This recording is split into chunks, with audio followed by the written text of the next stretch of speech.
It's only if you're leaving, baby, let me down slowly. Let me down.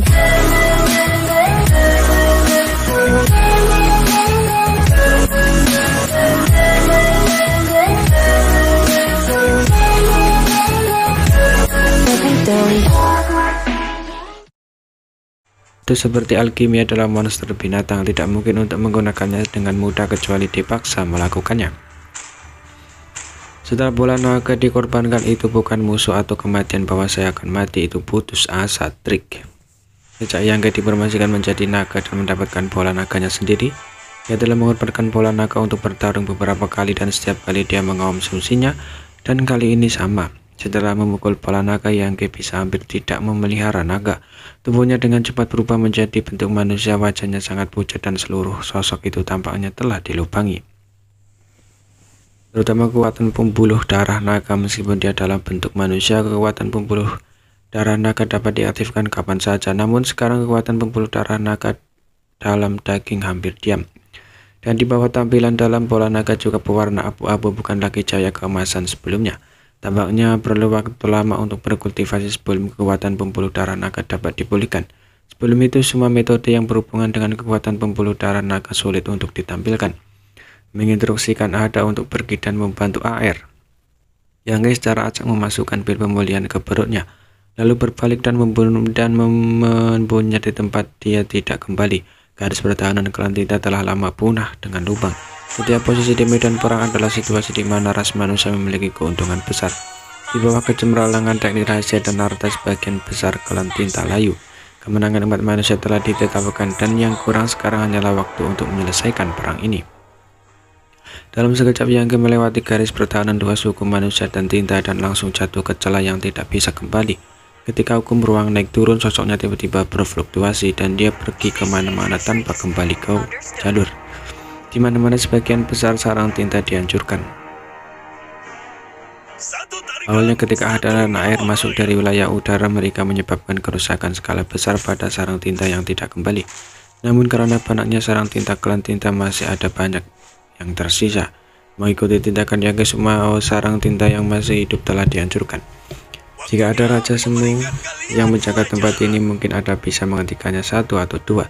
Tetapi di bawah pengiriman Monaye, semua Raja Semu telah pergi berperang dan semuanya tidak akan kembali kecuali beberapa orang Tinta yang telah melarikan diri kembali. Bagaimana mungkin ada orang yang kuat yang bisa melawan Yangke?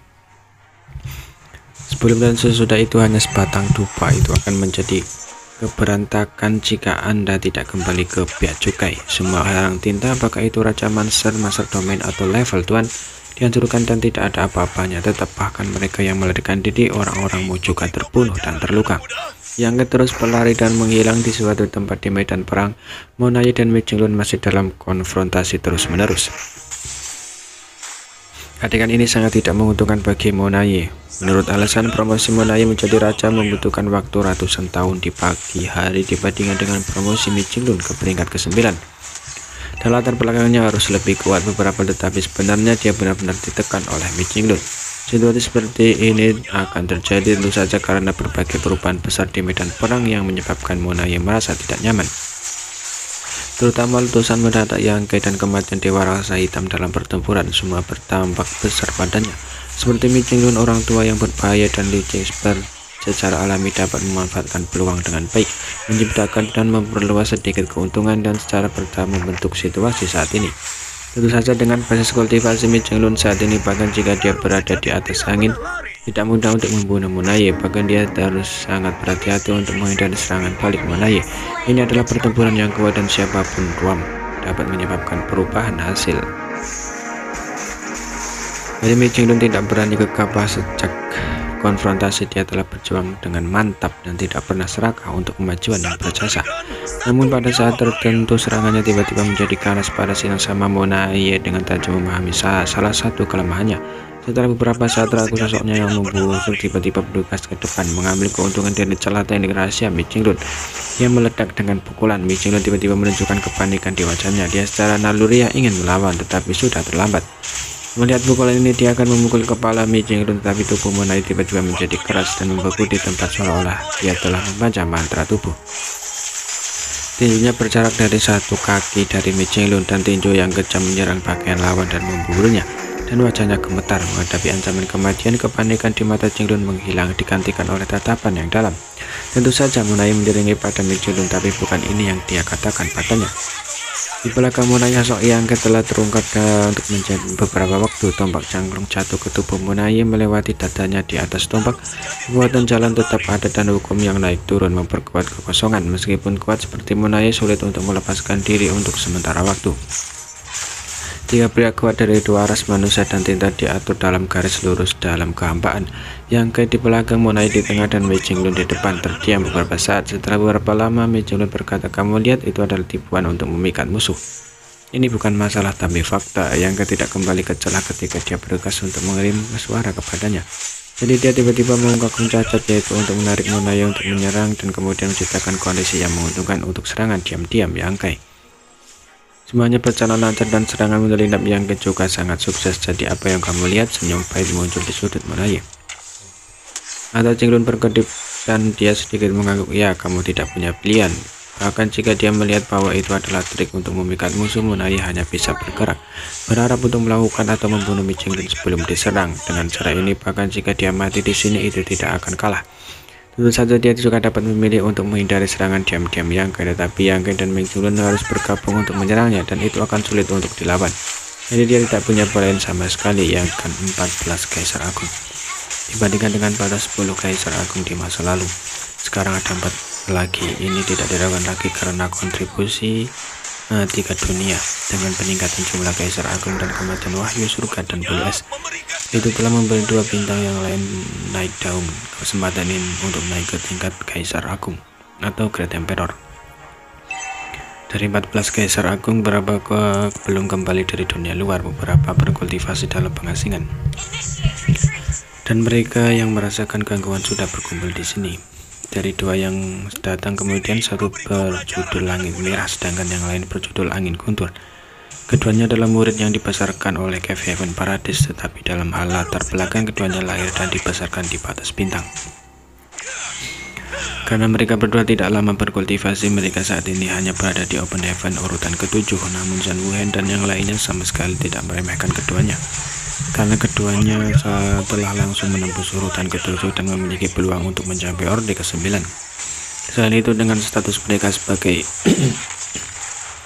Great Emperor batas bintang, mereka pasti akan tumbuh lebih cepat daripada orang biasa. Meskipun mereka berdua baru saja menembus Orde ke-7 selama beberapa ratus tahun, keduanya hampir mencapai puncak Orde ke-7. Jadi tidak akan lama sebelum mereka menerobos ke Orde ke-8. Pada saat ini banyak Great Emperor batas bintang berkumpul di sini, dan keduanya yang datang kemudian sama-sama menatap sungai dengan takjub. Langit Merah bertanya, "Apa yang dia lakukan Tuhan ini?" Kaisar Agung ingin juga memiliki pertanyaan ini. Mereka tahu tentang Yangke, tetapi mereka belum pernah bertemu dengannya sebelumnya. Senior misterius ini telah meninggalkan terlalu banyak legenda. Melihat ke atas pada saat ini, mereka dapat melihat bahwa kekuatan Great Dao di sungai mendidih, dan setiap gelombang yang diciptakannya adalah manifestasi dari kekuatan Great Dao, menyebabkan mereka terkesima dan takjub.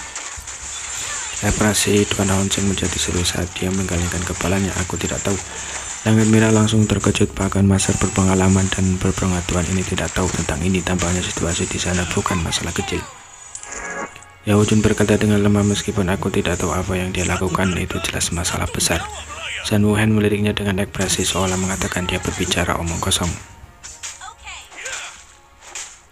Hanya melihat Mohawa Mong berdiri dengan tangan disilangkan diam-diam mengamati.